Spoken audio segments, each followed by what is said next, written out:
What's up, party people, and welcome back. We're doing more trivia. I'm still your host, Party Pete, and this is still Sporcle Party every Tuesday and Wednesday. We got some people in the game chat who just want this game to start. So can somebody let them know that we're streaming and that we'll be there in just a second? Because I gotta explain how the game works. It's simple. I ask the questions, you answer them, and you associate a wager with your answer. The more wager points you wager, the more points you get if you get that question right. But you can only use each wager once, so make sure to use those wagers wisely. Here's how it works. All you gotta do is download the app. It's free, and it's on the App Store. That's the game code to join us with, and it's like simple and stuff. So I guess let's get this going, because this is trivia? I know, insane. You guys, I just wanna know, do zombies count as animals? Or, you know, like, do they count as animals in nature? I just watched Last of Us yesterday, 2 days ago, whatever, last weekend. And I got thinking about zombies and how I think it's time we get back into zombies. You know, they had their time in the early 2000s, and then in the 2010s, we kind of forgot about them. We didn't really do much. You know, we had The Walking Dead, they kind of like went out of style. I think it's time that zombies come back. Let's do zombies again, guys. Question number one, which biologist popularized the idea of natural selection? Yeah, Soylent Green references. I think they'd count as humans or monsters. You don't think they'd be counted as animals? You don't think they like revert, I suppose, in a way? Also, I think it's time for a zombie pack. There weren't any good zombie packs, and I think that we should make one. Darren, Kyle, they're not here, but maybe they're listening to me through the power of the internet. And if they are, I just want to know, is that a good idea? And would you guys help me with that? Thank you. Question number one, which biologist popularized the idea of natural selection? That's of course Charles Darwin. Chucky Dar. Chucky Dar. I mean, they're not playing with us, so maybe they're not watching. Maybe it's just me today. This is weird and I feel lonely. Thankfully, I have you guys. Question number two, which small Arctic rodent is known for the popular misconception that they commit mass suicide? Yes. I mean, humans technically are animals, so maybe. Yeah. I guess specifically when it comes to like cordyceps, which is the whole fungal idea behind the zombies in The Last of Us. Once they're like taken over and they lose their sense of self, I assume that happens when they get infected, then are they considered fungus or are they considered animals? See, these are the questions I just don't know. This is why I come to you guys. You guys are obviously the experts when it comes to zombie questions. Question number two, which small Arctic rodent is known for the popular misconception they commit mass suicide? Lemmings. Lemmings. They don't. Apparently that misconception comes from like a old documentary film that in order to get the shot of them like running, they like had people essentially scare a bunch of lemmings off an edge of the cliff. But they weren't doing that on purpose. They were just so scared by these people chasing them. Apparently that's what happened. Could be wrong though. That in itself could be a misconception. It's question number three. Honeypot, trapjaw, rover, and leafcutter are names for different types of what insect? What insect do they have? Honeypots, trapjaws, rovers, leafcutters, all those. Oh, thank you. Exodia Finder, thank you. Thank you for, for doing that. Appreciate that. Question number three, honeypot, trapjaw, rover, leafcutter. Leafcutter, that one's the one that's tripping me up. Leafcutter, honeypot, trapjaw. Are those ants? Those ants? Show me ants, come on now. Yes. Yes, which also sometimes get taken over by fungus. That's very true. That's where they got the idea for the cordyceps in The Last of Us. Pretty cool. Question numero cuatro. What is the name for a baby goose? What's the name for a baby goose? You're welcome. Strange, because Leafcutter is the one that gave it to me. Only knew that one of the bunch. Peter, oh no. I missed you, didn't I? San Spectro, I am. You know, I keep apologizing, and it'll never be enough. It'll never be enough for you. What is the name for a baby goose? Watch. I know, I have an idea. I have an educated guess on what Zan Spectro is going to put as an answer on this one. But, you know, I've been wrong before. I mean, rarely, but sometimes it happens. Let's see. Did Zan Spectro put a Ryan Gosling joke? Let's find out. Let's find out. Once again. Fine, fine. You didn't, but it was, I feel like you almost did. You're going to owe him so many points with Sporcle God. True, true. There are too many people playing, so he missed you. Yeah, well, that's true. That's what happens every time. Not Gatling, not Giesling, but a Gosling. Not a pup either, but kind of, you know, a pup would be a fun way to call a baby goose. But it's question number 5. What fruit, also called an alligator pear, was first domesticated in Mexico? I feel like we had this question, but it was part of the odds and ends pack or something. Because this question sounds familiar, like we played it recently. Not sure, not sure. Question number 5. What fruit, also called an alligator pear, was first domesticated in Mexico? Could also go into the food and drink pack. Also true, yeah, that could be food and drink. Maybe that's where it was. Dunno. You got 2 seconds, folks, which means time is up. What fruit is also called an alligator pear? And you know what? It is a fruit, but I think that it kind of has an honorary membership to the vegetable club. It's an avocado. You know what I mean? Like avocados, they can pass. You know, they can pass as a vegetable. It's not ananas. It's not dragon fruit. It's not guanabana. It is avocado. Avocados from Mexico. What is the study of birds' eggs called? Not all eggs, specifically birds' eggs. What is it? Birds' eggs. Lol, auto accepted. Oh, what did you put? I didn't see. I gotta, you know what? You're right. Maybe I just have to be better at the scoring. Maybe I just gotta be better at the scoring. It's my only job. Other than, of course, you know, setting up the stream and hosting it and doing everything myself because none of my friends wanted to come into the office today. Oh, my friend had COVID. Okay, good excuse, Darren. Fine. It is actually a good excuse. I'm just sad about it. Let me pout. Let me pout. What is the study of birds' eggs called? We're looking for oology or oology? Oology? Oology? I feel like I say this every time this question comes up too. It's a tough one. Get good, Peter. It's not omeletology, although that is pretty close. Ovidology, oviology, overology. No, oh, I guess ovology. Got that one? Auto accepted. So I guess we'll keep it. But we're looking for oology. Oology. Oology? I'm gonna go with oology. That sounds more legit. Oology sounds like something that you would study if you were a character in a Dr. Seuss book. Question 7. What colorful term is used to describe adult male gorillas?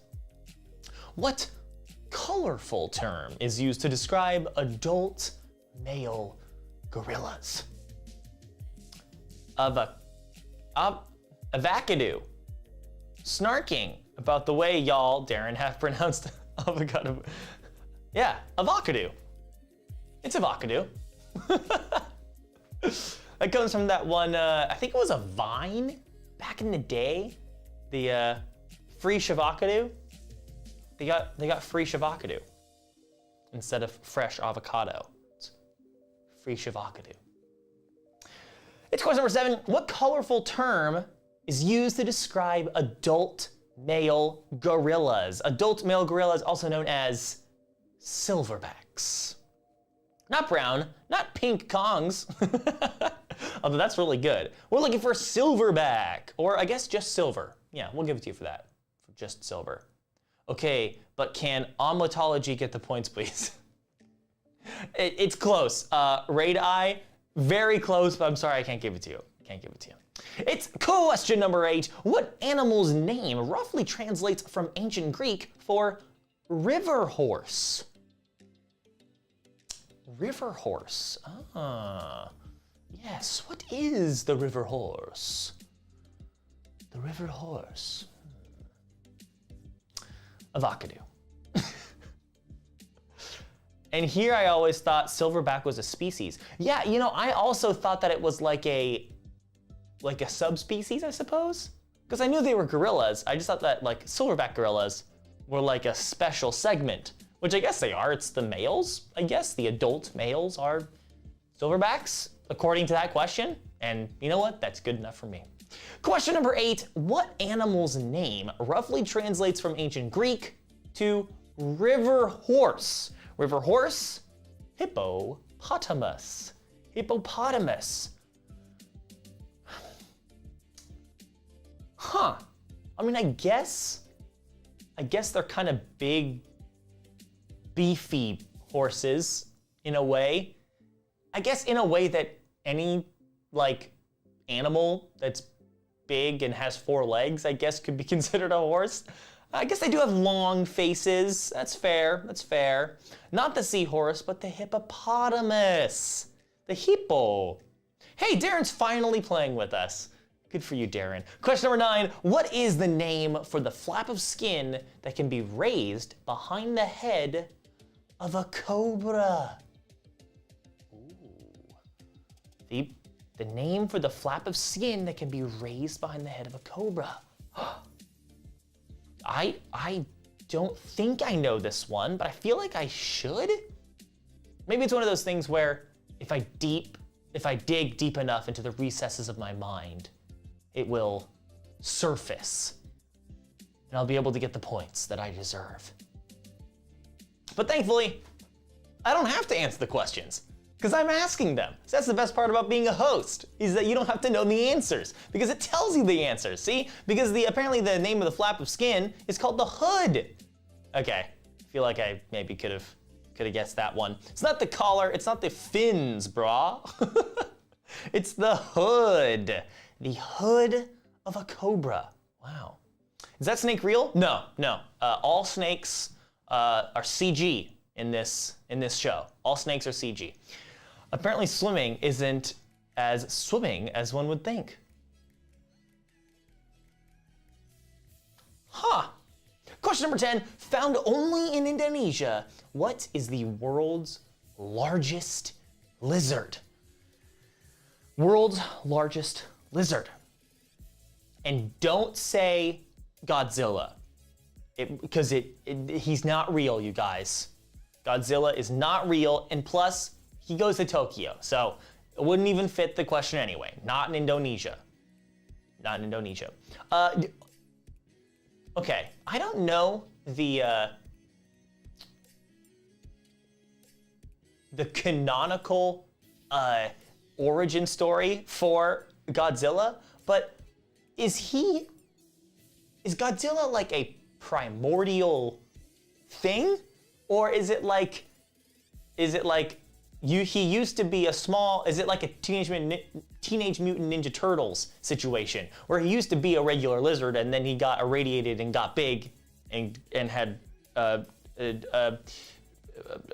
big blue breath? He's a kaiju. Well, isn't kaiju doesn't kaiju just translate to like big monster? Or like giant or something like that? He's a lizard that was mutated by the atom bomb tests. In the newer US movies, he's an ancient beast. But in the old ones, it was a Teenage Mutant Ninja Turtles situation, because I did not know that. But that's not what we're talking about. We're not talking about fictional big lizards. We're talking about real big lizards, also known as Komodo dragons. Komodo dragons. I've seen one of these in a zoo, and it was big. That's all I have to say about that. Let's move on to the final question, folks. How difficult do you want this question to be? Easy, medium, hard. Those are your options. But hey, it's up to you. The first movie was made to teach the dangers of atomic bombs and weapons like that. Well, that's it's always been kind of a metaphor, I suppose, for like WMDs and the atom bomb. But I guess it is a Teenage Mutant Ninja Turtle situation to begin with. He was just a regular old lizard that got big. And can you imagine? He must be in pain. I like to think that he's in torment, in constant torment, because he's gotten so big and he doesn't understand his new body and his new powers, and he's just trying to live his life and comes to Tokyo and absolutely decimates it. So, you know, it's a tragedy. Wubba lubba dub dub, Godzilla. It's the final question here in Animals in Nature. By what name is the domesticated form of the European polecat known? The European polecat. By what name is the domesticated form of the European polecat known? Polecats, I see polecat, and I think I know what it's like actually means, but I do see polecat and I do think of Mad Max Fury Road with the guys that are on those big long poles on the top of cars, and they like swing back and forth, and there's one at the bottom that's like pushing the little weight, and then there's one at the top that flings left and right, you know, goes back and forth on the tip of the pole, and they call those guys polecats. Mad Max Fury Road. There's apparently gonna be a sequel, maybe? Dunno. Maybe it'll be called Mad Max Furiosa, because that's what the first one should have been called. It's not Mad Max's story at all. Prequel? Wow. European polecats, also known as ferrets. Cute little fluffy wuffy. Meerkat. Ooh, no, not a meerkat. Not a ragdoll, not a tabby, but a ferret. You know, those long cats. They kind of look like cats, I guess, if you squint. And they're long, like poles are long. Pole cat. Congratulations, Exodia Finder and Maureen K for the win. That's a perfect game, folks. 75 points. That's not a single question wrong. That's with the highest wagers possible. That is a job well done. Congratulations. Scruffles in third with 70 points. Kitty Cassie in fourth. Agent McClunky in fifth. Shock Jock in fifth as well. Gazzo in seventh. Zant Spectro in eighth. Radai in ninth. St. Louis Cardinals fan. Got it. In 10th. Hand Crank in 11th. Mahana in 12th. And Owlet in 12th as well. But don't worry, because if Animals in Nature wasn't your thing, maybe our next topic will be. And you can tell me what that topic will be. Let me know in the chat. Tell me what topic of trivia you want to play next. Food and drink. I've got food and drink from Exodia Finder. He knows that he just is gonna make me hungry. And that's fine. That's fine. I'm already kind of hungry. So I can go for it. What else? What else should we put on the poll, folks? You guys are going to vote on the topics, but I need topics to vote on. What else other than food and drink? I mean, let me give you some options here. We've got movie quotes and taglines. We've got U.S. geography, 2000s movies, maybe Harry Potter. I don't know, maybe the MCU, or 90s music, or U.S. history, or Star Wars, or world geography, or animated movies. Are we just gonna play food and drink because there's no one else is deciding what to play? You know what? Fine, I'll do it. We're just gonna play food and drink. No votes necessary. Oh, no, just kidding. Animated movies coming in hot. All right, well, I guess it's gonna be between those two. I'll be right back. I'm gonna start a poll, I'm gonna run an ad, and I'll be right back.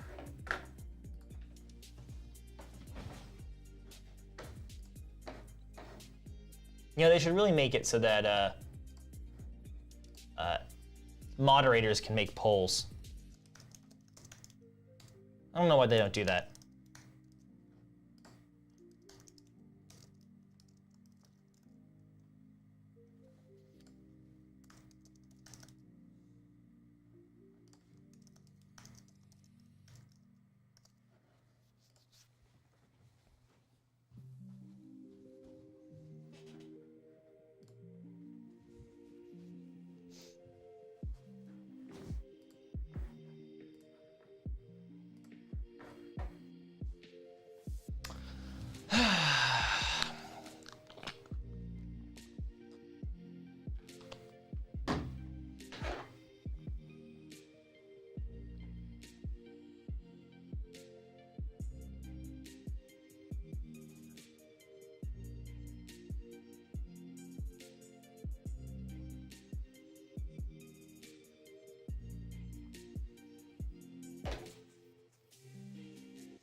Ooh, it's getting close, folks. It is getting close. Food and drink and animated movies tied with 3 apiece. So plenty of time for you to make a difference using your vote. But looks like it is a tie between food and drink and animated movies. So since we already have animated movies, or sorry, food and drink already up, we're gonna start with that one, and we'll finish the day with animated movies because I watched an animated movie last week, and it was called the new Disney movie called Strange World, and it was pretty good. I enjoyed it. I thought it was pretty good. Honestly, I was almost more captivated by the interesting, strange world of that movie than I was by Avatar 2. I don't know what that says, but it says something. Question number 1, what cocktail that has a tomato juice base and also includes vodka, lemon juice, and Worcestershire is often consumed as a hangover cure? I'm gonna say it. I think that this is gross, and I don't understand why people drink it, and I can't imagine anyone actually enjoying this. I mean, what? This is just you know what? Oh, you know what should happen is, it's like a whole thing now to have like hard drinks that aren't normally alcoholic and then make them alcoholic. You know, like hard seltzers or hard Mountain Dew, which is a thing apparently. And I really think that V8 should get into this. V8. Hard V8. I still have to see Strange World and Lightyear. Lightyear was pretty good and Strange World was pretty good. They were both pretty good. They were fine. They were both fine. What cocktail has a tomato juice base and also includes vodka? It's a Bloody Mary. A Bloody Mary? Pretty close. Let's move on to question number 2 here. What style of coffee is prepared by brewing espresso with hot water, giving it a similar strength but different flavor from drip coffee? Brewing espresso with hot water. Now, is espresso is a type of bean, or at least a type of preparation for the bean? What makes it espresso? Is it the how finely you grind the coffee? I think it's certainly part of it, but you can have espresso beans. So what makes the difference between the coffee that you put, the ground coffee that you put into like a drip coffee maker, and the coffee that you that you grind and then put into the little puck to make espresso? What's the difference there? I don't know.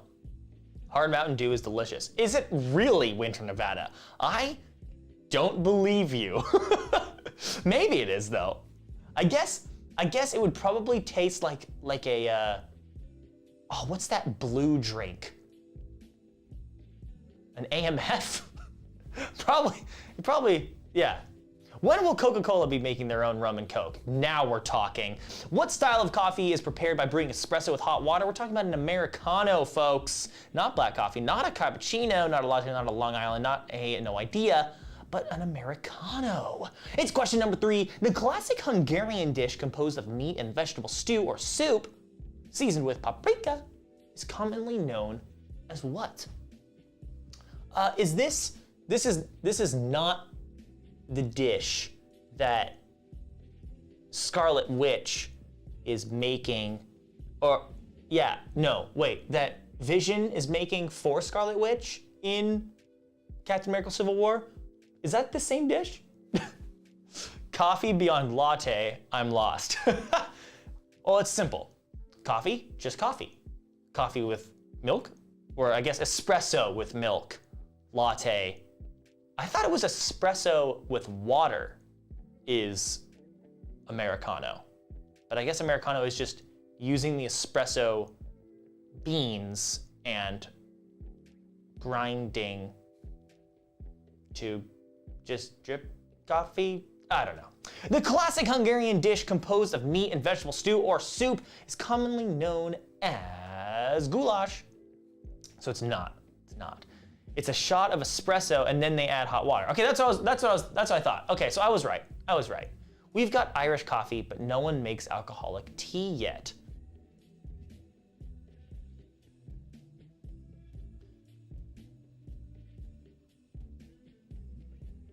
I think you might be right about that.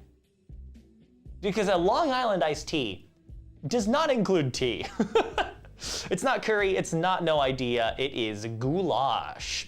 Let's go to question number 4 here. What sugary snack introduced in 1991 has used the slogan, 3 feet of fun? What sugary snack? Kombucha is sort of an alcoholic tea. I was gonna say kombucha, but like, I don't know, kombucha has that like, stuff, you know? It's got like the goo or whatever that like floats on top of it or whatever. What's the goo? SCOBY. Yeah, it's a SCOBY snack. It's a SCOBY snack. The goo. Question number 4, what sugary snack introduced in 1991 has used the slogan, 3 feet of fun? Made a bit of a typo in mine. Oh, well, let's find out. 3 feet of fun, we're looking for fruit by the foot. Fruit by the foot, yes. Not to be confused with fruit roll-em. Fruit roll-em-ups? Fruit roll-ups. Fruit roll-ups. Not fruit roll-ups, although fruit by the foot does roll up.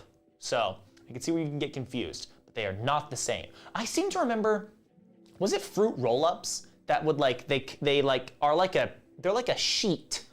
They're like a sheet of candy, essentially, of gummy candy. And I feel like when I was a kid, they used to have like designs on them and you could like lick one side of them and then put them on your skin and have it be a temporary tattoo. Am I crazy? And I think they used to also do that with like the wrappers of the zebra styled gum. Help me, yes, they had tongue tattoos. Tongue tattoos, that's what it was. Tongue tattoos. Wow, what a world the early 2000s was. Question number 5, in Great Britain, what do they call an eggplant? I watched a whole video about the history of eggplants and why some people call them eggplants and other people call them the answer to this question. Fruit Stripes is the zebra gum. Oh my gosh, I'm having some serious nostalgia. Can you still get Fruit Stripes? I might have to get some. I have to get some Fruit Stripes. Man, those were good. I seem to remember that you could get them as a prize. You could like cash in your tickets at Chuck E. Cheese and get Fruit Stripes. Oh man, you can check the dollar store. Oh, dang, the dollar store. Man, really shelling out the cash for this gum. In Great Britain, they called aubergines. I know this. Aubergine. Yes. Aubergine. Let's go to question number 6. Which ingredient in a traditional pesto sauce gives it its green color? Yes. What is the ingredient that gives pesto its color? You remember the Ouch gum that came in a metal Band-Aid tin? Oh man. And I've seen them at Walgreens. Oh wow, look at that. Look at that. I do not remember the Ouch gum, but I do remember what was it called? Oh, the bubble gum that came in like a pouch, and it was like modeled after being like chewing tobacco, like it came in a chewing tobacco. Big League Chew. Big League Chew, I remember that. That was some good stuff. Because then you could and the thing about Big League Chew is that it lost its flavor almost immediately. It would lose its flavor within like 2 or 3 minutes. And so what you'd do is you'd start out with a little bit and and you chew that for a little bit until it ran out of flavor. And you just take more and just keep adding it until you have this giant wad of bubble gum that you could like hardly, at least this is what I used to do. It was a great time. Again, the early 2000s. I think we need an early 2000s fads pack. That would be fun. There's also that roll of gum that came in a thing like a measuring tape. Oh yeah! That one was a good one too. What was that called? It was the same kind of situation where you just kind of keep adding a little bit more and a little bit more. I went to the gum wall in Seattle, 0 to 10, bubble tape. Oh, of course, bubble tape. 0 out of 10, more like 10 out of 10. It's awesome. It's awesome. Hubba Bubba bubble tape. Wow. What ingredient in traditional pesto sauce gives it its green color? It's basil, folks. Not avocado, but basil. Not parsley, not pine nuts. Although pine nuts is in. You do put pine nuts in pesto, but that's not what gives it its color. Question number 7. What ingredient is included in a croquet madame sandwich? That is not in a croque-monsieur. Croque. What ingredient is included in a croque madame sandwich that is not in a croque-monsieur? Was that better? No, it squicked me. What the? The 80s and 90s were the best time ever for gum. You know, some true innovation in the gum space. We really haven't seen much since then, other than the event of, what was that? Was there like gosh, now I seem to remember that there was also a gum that was like, it started off as like a hard candy, and so you could kind of suck on it for a bit, and then and then it would get soft, and then you could chew it, and then it would become gum. Maybe not. Maybe not. What ingredient is included in that's not in the other one? It's an egg. Not cream, egg, eggy, eggerson. Not jelly, not lettuce, not paprika, but eggs. Wow, okay. Well, the more you know. Razzles. Razzles. I didn't know they had a name. I remember the hard candy to soft gum too. Yeah. Man, the gum space. What has been the you know what? I figured it out. I was gonna ask what is the most recent new thing to come to the gum space, but I already figured out what it was, and that is 5 Gum with their commercials. Really, is what it was. Like you didn't really see gum commercials. Then 5 Gum came along, and they're like, we're gonna do some crazy ads. And that was the next big thing. Question 8, what is the name of the thickening agent created by mixing equal parts of flour and fat on the stovetop until smooth? Until smooth. Is this a roux? Are we looking for roux here? Yeah. A roux. Not a sous, but a roux. And it's not, unfortunately, it is not metal sear galled. It's not. Nor is it monosodium glutamate. Question number 9, distinctly separate from sushi, what is the name of the Japanese delicacy consisting of fresh raw fish or meat sliced into thin pieces? Distinctly separate from sushi. So it's not sushi, even though sushi does also have fresh raw fish. This is not that. French words baffle me in spelling often. Same with me. Same here. Excuse you, Orbit Gum gives your mouth a good, clean feeling no matter what. Yeah, but I don't think, maybe you're right. Maybe you're right about that, Winter Nevada. I just feel like, I even wanted something. What has been the latest innovation in the gum space? That's what I need to know. Because we did all those things that we just mentioned, all those gum things happened in like the 2000s, the 90s and 2000s. What since then has gum R&D been cooking up? But has there been a bigger achievement than nicotine gum? I feel like nicotine gum has been around for a while. So I don't know if I can give you to that. Although I'm curious, Exodia Finder, look it up for me. Look it up. When was nicotine gum invented? Distinctly separate from sushi, we're looking for sashimi. Sashimi. Not calamari, but sashimi. Gosh, I am getting hungry. It is that time of day. Nori is the Japanese name for what type of plant? Often associated with sushi. Hey, look, more sushi. But has there been a bigger achievement than, no, oh yeah, that's right. We already went, I already responded to that comment. Developed in Sweden in the 1970s. There you go.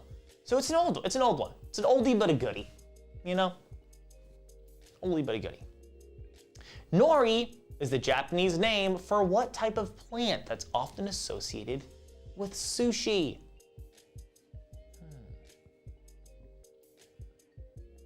I'm still waiting. What has been the latest innovation in gum technology? Because we already did the tape. We did the pouch. We did the hard candy to gum.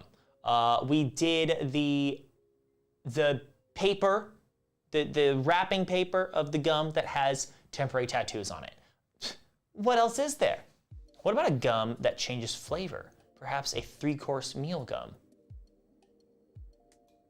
You know, I heard there was a brilliant man working on that exact idea. Let me know. Let me know how that goes.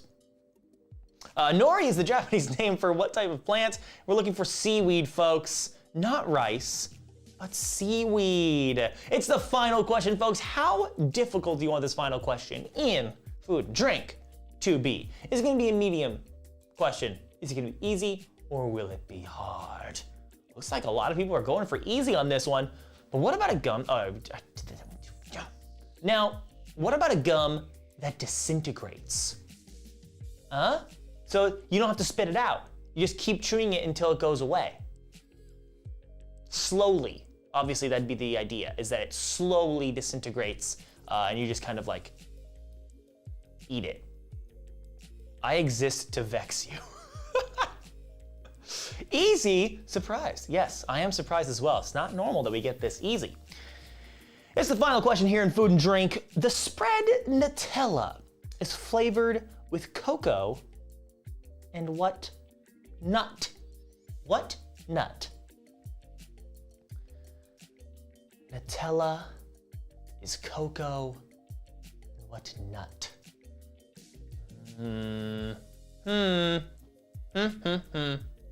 You know, I really think I'm onto something there with that disintegrating gum, you know?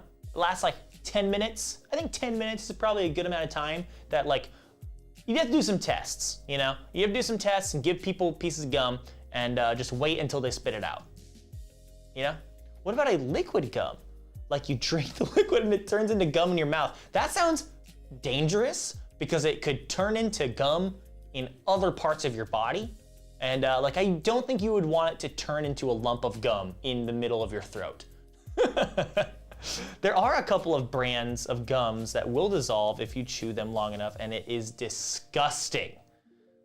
It's like, oh, gum, this is nice, and then it's mush. Oh. Yeah, Well, clearly they haven't finalized the product, and it's still an R&D. It's the final question. The spread Nutella is flavored with cocoa and hazelnuts. Yes, hazelnut. Wow, almost everybody got that one right. Well done. So let's take a look at these standings here. In first place is Scruffles with a perfect score of 75 points. That's a perfect game, folks. Congratulations to Scuffles. We've got Zan Spectro and Maureen K tied with second with only 2 points down.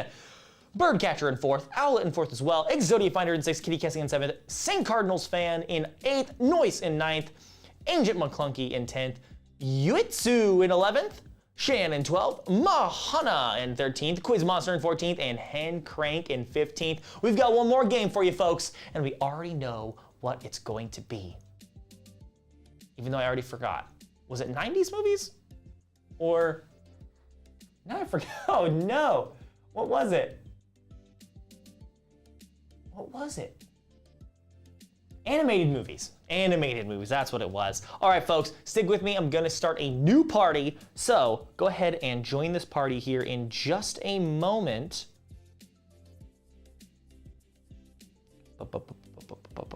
Not anime, but animated movies.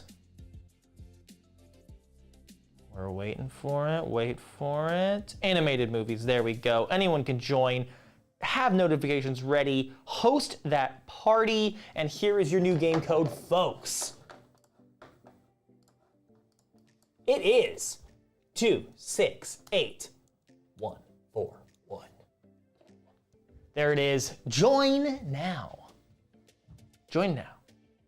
Quiz Monster's in, Zanspag Joe's in, Exodia Finder's in, Owlet's in, Agent McClunky's in, System Switch Podcast is in. You gotta love the System Switch Podcast. If you haven't heard it, you should go check it out. It's pretty good.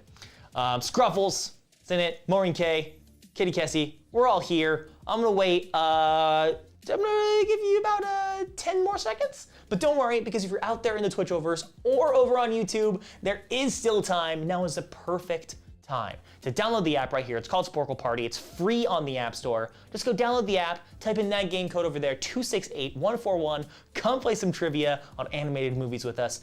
Don't worry, you can join us late. I'm about to start the game. But you can still join us, and you're only gonna miss like a point or two. No big deal. It's still plenty of points to win later in the game. Let's start with question number 1, where we normally start. In 2004's The Polar Express, what actor portrays multiple roles, including conductor, Santa Claus, and the narrator? Now, I have a question. Can we consider Avatar and Avatar 2 animated movies? At what point do we consider it an animated movie? Huh? I mean, like, yeah, sure, there are live action portions of that movie, but there are also live action portions of the Lego movie, and I don't think anyone is considering the Lego movie a live action movie or an animated movie. Or I mean, they are considering it an animated movie. You see what I'm saying? Because when you watch Avatar or Avatar 2, The Shape of Water, you do notice about 10 or 15 minutes in, they're like, oh, this is an animated movie. Yes, but only if the actors are ineligible for acting Oscars. They are? Is that true? I guess voice actors aren't considered actors? I think if the screen time of animated characters exceeds live action, then it's animated. Well, then by that definition, Avatar 2, Shape of Water is an animated movie, right? I think so. In 2004's The Polar Express, it is, of course, our boy, Tommy Hank. Tommy Hanks doing all the roles. Here's question number 2. In what animated film does Will Smith voice a character named Oscar? Oscar.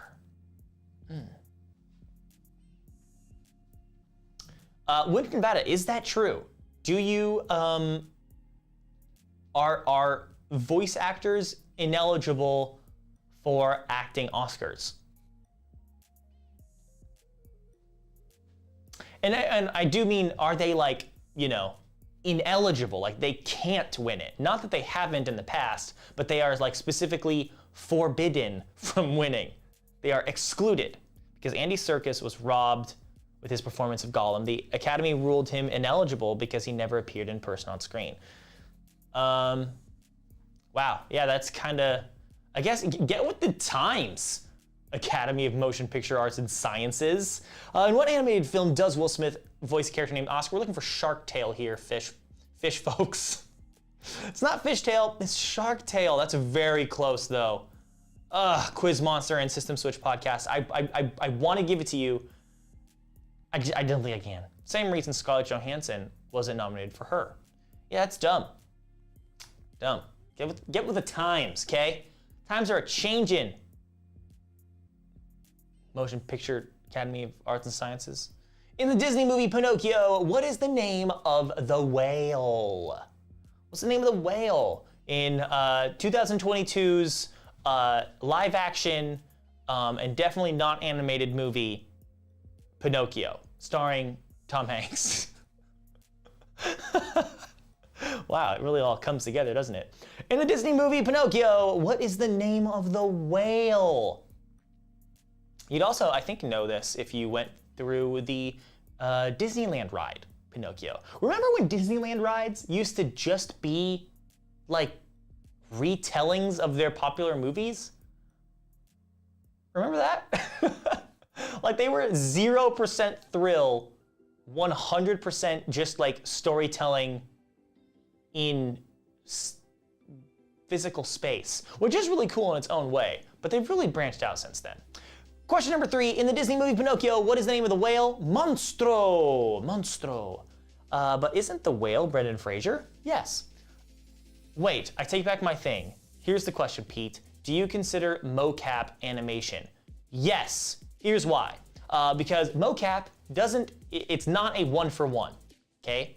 It's the actors put on the suit and they put on the head-mounted camera so they can facial capture their faces, and then the actors do their performance, and they get that data, and then they give it to animators, because what comes in is 95% of the way there, maybe even 85% of what you see on screen. The other 15% or so is an animator going in there and giving it their own little personal touches. So it is animated. It is a collaboration between animators and actors. It's not one for one. So is it animation? Yes, it is. It is animation. It's not Blue, it's not Jumbo, it's Monstro. Pinocchio has a whale. Yeah, I remember he gets swallowed up by it and then he kind of lives in there for a bit. It's kind of weird. Pinocchio's wild. Okay, there's like a whole like Sin Island that he goes to. Question 4. Which Pixar character said the following? I never look back, darling. It distracts from the now. Woo! I'll make sure not to spend it all in one place. 1 comedy point. Thank you.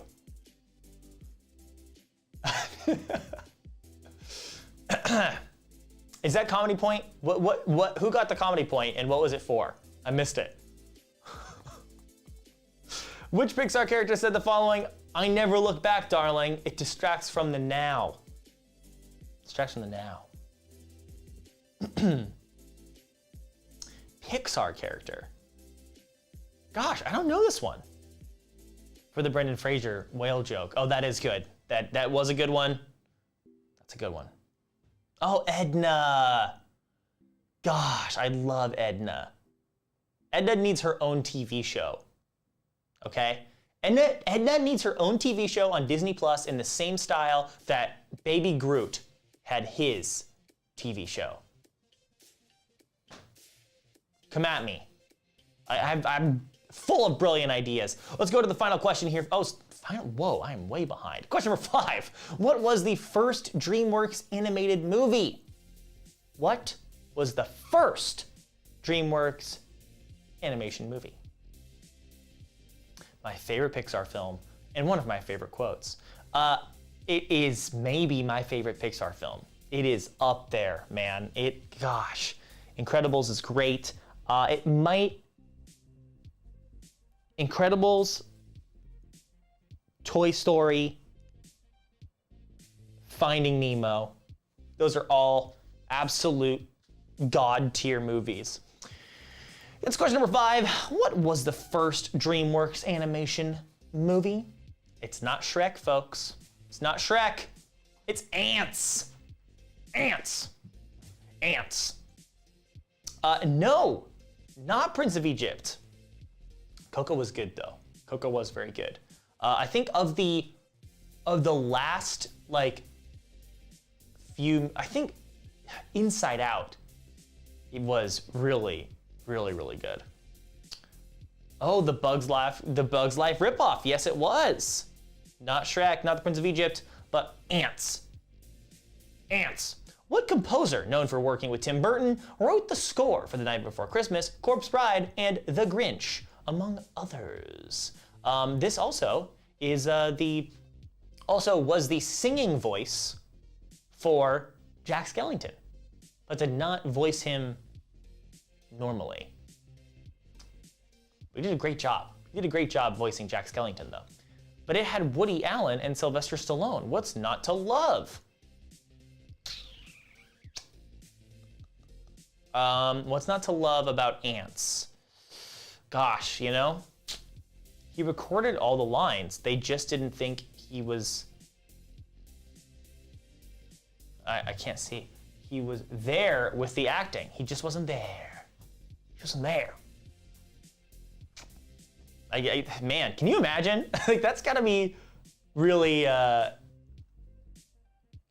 bummer. You gotta, like, you show up and you do all, you sing the songs, you wrote the songs, you sing the songs, you do all the lines, and then Tim Burton and what's his nose, the director of Night Before Christmas, who I can't remember his name of right now, goes, oh, man, hey, look, put a hand on his shoulder. I'm really sorry, Danny, but you're just not there.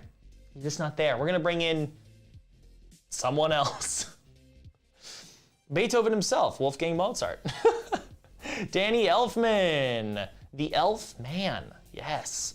In Kung Fu Panda, what kind of food does Poe's adoptive father, Mr. Ping, serve at his restaurant? Kung Fu Panda. Selleck. Tom Selleck. Really? It was Tom Selleck? I honestly have no idea. Henry Selleck. His cousin. Right. Henry Selick. Hey, it's pretty slick of you there. Bad. Question number 7. In Kung Fu Panda, what kind of food does Poe's adoptive father, Mr. Ping, serve at his restaurant? Noodles. Not dumplings. He loves those dumplings, but it's noodles that he gets served. I feel like that was a bit of a trick question, but here we go. Negative comedy points for Peter. I don't think you can go negative on comedy points, okay? You can only go positive. There's no redaction. Pharrell Williams' hit song Happy was the first and only single from the soundtrack album for which 2013 animated movie? Pharrell Williams, that guy. You know, as much as this song is kind of annoying and kind of overplayed, it is pretty good. It is pretty good, and Pharrell Williams does know how to write bops. So, Pharrell Williams' hit song Happy was the first and only single from Despicable Me 2.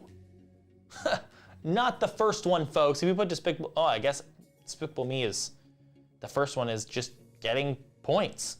No, I can't give it to you. I'm sorry. I can't give it to you. I'm being a stickler on this one. It's not Despicable Me. It's Despicable Me 2. You got the release date and everything. 2013. 2013, the year that The Last of Us, the video game, came out. So, boo, negative coolness points. You can't go negative on coolness either. It's certainly not me, I'm so cool. Question number 9. Tulio, Miguel, and Shell are characters in what animated film from the year 2000? This movie is good and just suffers from a bad third act. It's really too bad because the first 2/3 of this movie are really good and solid, and the music is good, and it's written by, oh no. Oh no. Oh no. Who wrote the music for this movie? Somebody help me. On the trail we blaze. You gave me loaded dice? It's the road to El Dorado. Yes, on the trail we blaze. No one help him. Hey, you're killing me. You're killing me, Winter, Nevada. It's the road to El Dorado, not Road to Perdition. That's Tom Hanks, and it's not that. Try Hard 7 Mulan. Close, but no. No, unfortunately. Miles Morales is the protagonist of what 2018 film from Sony Pictures Animation that also won the Best Animated Movie at the Oscars? Yeah, so that's pretty cool. See, Elton John and Tim Rice. Yes, thank you. Thank you. You had to help a dying man. I appreciate that, Exodia Finder. I am forever in your debt. What was I gonna say? I was gonna say something. Oh, you know, it would make me so happy if Avatar 2, Shape of Water was nominated for a Best Animated Picture. Not because it was necessarily a good movie, but just to drive that point home. Question 10, Miles Morales. Of course, it's the best Spider-Man movie to be released to date. Spider-Man Into the Spider-Verse. Into the Spider-Verse. It was pretty to look at. It was pretty to look at. I'll give you that. That was its main attraction, in my opinion. That and watching old technology take out new technology. You know? That was the best part about those movies. It's the final question, folks. Easy, medium, or hard? That is the question that will lead us to the final question. So technically, this is kind of the semi-final question. Yeah? Huh? Was that anything? Was that a comedy point? No, probably not.